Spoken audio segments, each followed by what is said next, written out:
A'udhu billahi minash shaitanir rajim, bismillahir rahmanir rahim. Aujourd'hui, Inch'Allah, on va faire le résumé de la khutbah, de la dernière khutbah du vendredi dernier, d'hier. Et ça comporte sur l'essence et surtout sur les noms d'Allah, Al-Ahad et Samad. Donc j'avais dit que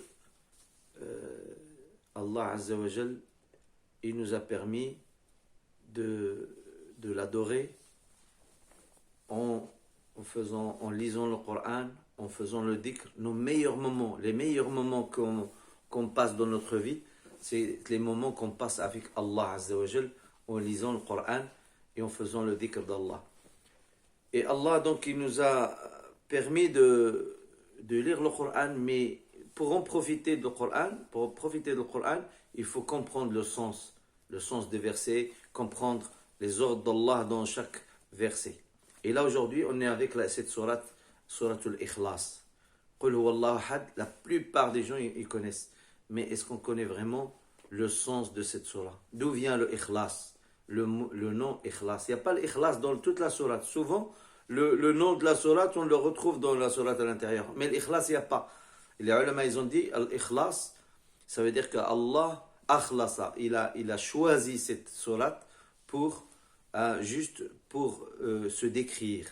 Et l'origine de cette sourate, c'est que les mécréants et les associateurs, ils ont dit, oh Mohammed, nous on adore, par exemple ceux qui adorent les statues, ou ils adorent, par exemple les juifs, ils disent on adore Uzair, ils disent Uzair c'est le fils de Dieu. Et il y en a qui disent, voilà, nous on est descendants de ça. Donc ils ont dit, donne-nous la famille d'Allah, c'est quoi? L'arbre généalogique d'Allah, il vient d'où Allah? Astaghfirullah al-azim. Donc Allah, il a descendu, Qul huwallahu ahad, dit, Allah est unique. Allah, il est unique. Allah est seul à être imploré pour ce que nous désirons. Il n'a jamais engendré, n'a pas été engendré non plus, et nul n'est égal à lui. Donc, cette surah-là, Allah il a descendu pour purifier tout ce que les associateurs et les mécréants, ils veulent lui coller quoi, comme attribut, comme quoi il a un enfant. Allah il dit, mattakhadallahu min walad. Jamais Allah il a eu un enfant. Et c'est pour ça, à la fin, il dit, Lam yalid wa lam yulad. Il n'a jamais été engendré, il n'a jamais engendré, il n'a jamais été engendré. Donc, revenons au début de cette sourate-là. Le début de la sourate. Allah Azza wa Jalla dit, Qul huwallahu ahad. Ahad, c'est quoi? Ahad, c'est, des fois on trouve dans les explications, Allah le seul, ou l'unique. Donc, moi je garderai l'unique plutôt. Allah, il est unique dans ses qualités. Allah Azza wa Jal, il est unique dans ses sifat, dans ses qualités et dans ses attributs.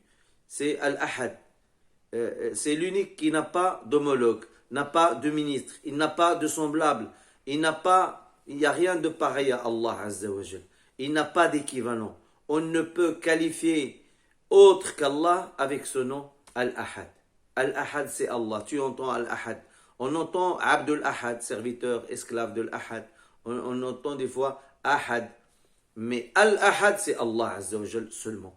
Donc cette qualité-là, Ibn Abbas, il en a parlé, il a dit, il n'y a rien qui ressemble à Allah. C'est pour ça qu'on dit l'unique. Après, je passe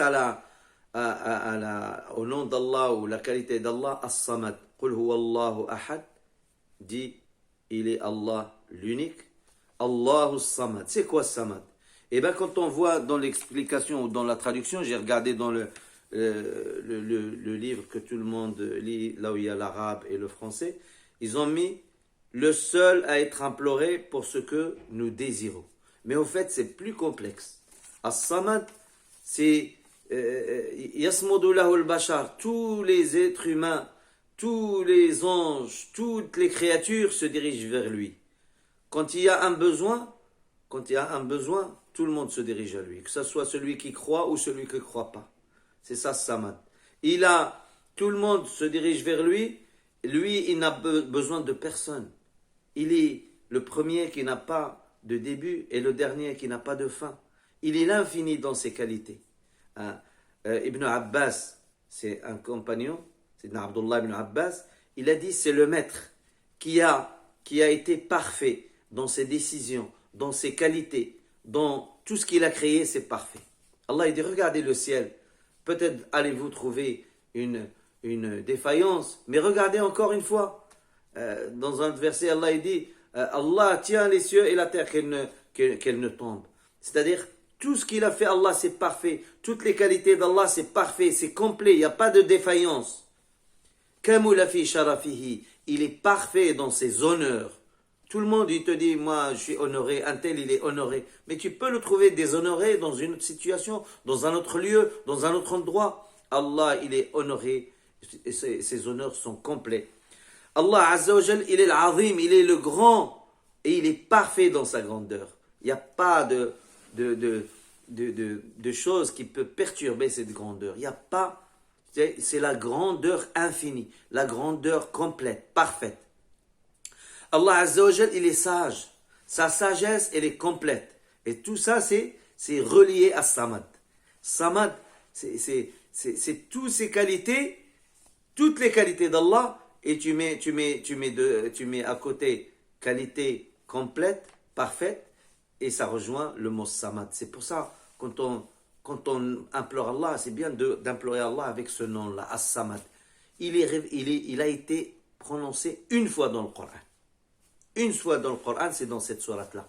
Et j'avais fait, le discours il était un peu plus long, mais parmi les explications de Samad, c'est le maître obéit, le maître que tout le monde obéit. Il n'y a rien qui est décidé sur terre sans son tampon, sans son agrément. C'est lui envers qui on doit se diriger, et c'est vers lui que toutes les créatures se dirigent dans les catastrophes, dans les choses qui sont trop dures. Mais Allah Azza wa Jal, il est Rahim. Les gens, des fois, ils ne croient pas en lui, et malgré ça, il leur donne à boire et à manger. Juste pour finir, le prophète sallallahu alayhi wa sallam, il nous a montré le bien de cette surah-là. Cette surah, elle est petite. Ces mots sont petits. Les versets sont petits. Mais elle est grande chez Allah Azza wa Jal. Un homme, il faisait toujours la prière, et quand il finissait sa prière, c'est-à-dire à la fin, pas à la fin quand il fait salam, mais quand il a lu son Coran, il finissait avec Qul huwallahu ahad. Et les gens, ils ont dit, mais d'où il ramène ça? C'est bizarre. Ils ont été voir Rasulullah sallallahu alayhi wa sallam, et le prophète sallallahu alayhi wa sallam a dit, allez lui demander pourquoi il fait ça. Et donc, il a dit, parce que c'est Sifatur Rahman, c'est la qualité du miséricordieux. Et moi, j'aime cette surah. Le prophète sallallahu alayhi wa sallam, il a dit, dites-lui, allez le voir et dites-lui que Allah l'a déjà aimé, parce qu'il a aimé cette surah. Un mérite de cette surah, quand tu lis, mon frère ou ma soeur, cette surah le matin 3 fois et le soir 3 fois, Allah il te protège de tout mal. Et ça, c'est dans les hadiths. Celui qui veut les hadiths, marhaba, il nous envoie un message et on lui donne les hadiths. Un autre compagnon, le prophète, il est passé, et il a trouvé, il a dit, il est en train de dire, il était en train de faire dua, il a dit, Allahumma inni as'aluka bi annaka anta Allahu al-ahad as-samad, alladhi lam yalid wa lam yulad wa lam yakul lahu kufuwan ahad. Le prophète sallallahu alayhi wa sallam, il a demandé à Allah avec le nom que jamais il refuse. C'est-à-dire le nom, l'Azam, le grand nom d'Allah. Vous savez qu'il y a 99 noms, sauf un que personne ne connaît. Et le prophète sallallahu alayhi wa sallam, il a dit, celui-là qui a fait ce dua-là, il a utilisé le grand nom d'Allah qui accepte avec toute chose, toute demande. Donc, à nous d'apprendre ce dua-là. Allahumma, oh Allah, je te demande, par le fait que tu es Allah, Al-Ahad, l'unique, As-Samad, celui vers qui on se dirige, et qu'il n'a pas engendré, qui n'a pas été engendré, et il a demandé à Allah, le prophète sallallahu alayhi wa sallam, il a dit dans un autre hadith, il a dit, Allah a accepté son dua. Enfin, on demande à Allah qu'il nous facilite. Voilà, on a essayé de résumer tout en quelques minutes. Allah il facilite, Inch'Allah. Si vous avez besoin d'autres Dua, Aïcha, pareil, elle a dit que c'était une ruqya. Quelqu'un, il était malade, le prophète, il lisait le mu'awwidat, qul huwallahu ahad, qul huwal falaq, qul huwal nas, et il faisait sur lui comme ça. Il poustillonnait et Allah le guérissait. Donc c'est une ruqya. Enfin, on néglige pas cette sourate et on s'accroche par amour. Si on l'aime cette sourate, Allah il va nous aimer et Allah il va nous faire rentrer, Inch'Allah, au paradis. Jazakumullahu khair. N'oubliez pas de vous abonner. Ça permet, Inch'Allah, d'avoir plus de vues et de partager un peu plus. Et que le khair, grâce à vous, le bien, Inch'Allah, il va se partager. C'est des choses pour nous, pour notre bien de ce bas monde et aussi pour que les gens y profitent.